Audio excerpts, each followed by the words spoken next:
প্রিয় দর্শক, আসসালামু আলাইকুম। আশা করি সবাই ভালো আছেন। এই যে আমার হাঁস খামার এখন পর্যন্ত প্রাকৃতিকভাবে পালন করা হচ্ছে, আর 1 মাস পর্যন্ত প্রাকৃতিকভাবে পালন করা হবে। আর 1 মাস পর আমার এই হাঁসগুলো আমার সেই আবদ্ধ শেড হাউসে আমি রাখবো। ইনশাল্লাহ আমার হাঁসের ডিমও প্রায় উঠে যাচ্ছে। কালকেও ডিম ছিল 2টা, আজকে 6টা। এরকম যেহেতু ডিম শুরু হয়ে গেছে, ক্রমান্বয়ে 15 থেকে 20 দিনের মধ্যে আমার হাঁসে 50% 60% প্রোডাকশন উঠে যাবে। তখন আমি হাউজের মধ্যে আমার হাঁসটা পালন করব পুরো আবদ্ধ অবস্থায়।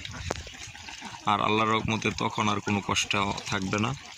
এখন যে প্রাকৃতিকভাবে হাঁস পালন করা কিন্তু প্রচুর কষ্ট, আর সেই কষ্টটা থাকবে না।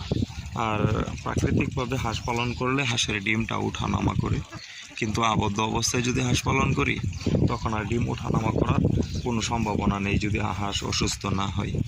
আর আল্লাহর রহমতে